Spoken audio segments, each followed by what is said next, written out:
আসসালামু আলাইকুম। দেশ বিদেশ টিভি থেকে হুসেন বলছি। আমার চ্যানেলে সবাইকে স্বাগত। টিউলিপ সিদ্দিক ব্রিটিশ বাঙালি এমপি এবং মন্ত্রীও ছিলেন এবং স্বেচ্ছায় তিনি পদত্যাগ করেছেন।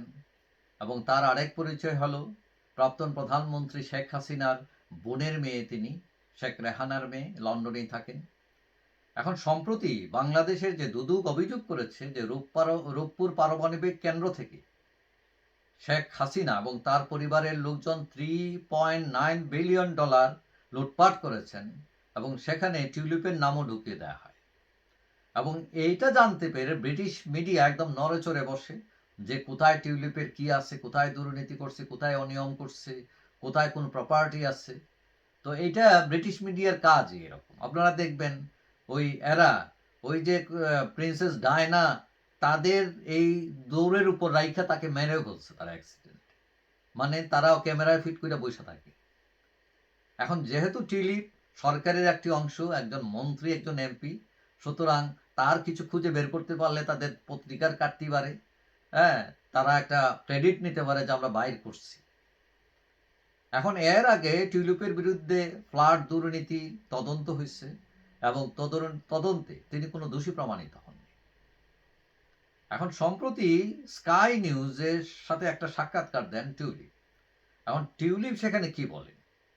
তিনি বলেন যে তার বিরুদ্ধে যে দুদক যে অভিযোগ এনেছে, দুর্নীতির অভিযোগ, তার উত্তর দেওয়ার জন্য তার আইনজীবীরা প্রস্তুত আছে।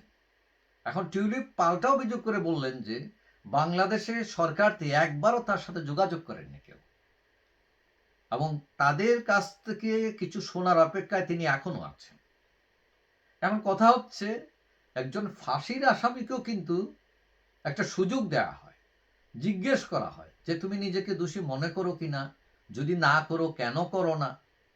কিন্তু টিউলিপের এই যে মানে সেলফ ডিফেন্স, এইটার সুযোগ দিল না সরকার। স্ট্রেইট তারা অভিযোগে চলে আসলো। মানে আলোচনা তো করাই যেত। এবং তিনি তো মানে একদম এরকম না রাস্তার লোক, তিনি একজন ব্রিটিশ এমপি। তার বক্তব্য শুনতে পারতো সরকার যে আমরা এই জিনিস পাইছি, তুমি কি মনে করো, তুমি কি দোষী মনে করো না, তোমার বক্তব্য কি। এখন সরকার এটা কেন করলো না, তার দুর্বলতা কোথায়, এটা সরকারই জানে। এখন স্কাই নিউজকে টিউলিপ স্কাই নিউজ টিউলিপকে আবার প্রশ্ন করছে যে আওয়ামী লীগের সাথে সম্পর্ক থাকায় তার মধ্যে কোনো অনুশোচনা আছে কিনা। উত্তরে তিনি বলছেন যে আমার আইনি একটা চিঠি আমি পাঠাইছি, ওই চিঠিটা দেখলেই এই উত্তর আপনারা পেয়ে যাবেন। এখন এর আগে টিউলিপ তার আইনজীবী মারফত দুদুকে চিঠি লিখেছিলেন এবং তিনি বলেছিলেন যে তোমাদের যে অভিযোগ এগুলো হচ্ছে মিথ্যা এবং হয়রানিমূলক।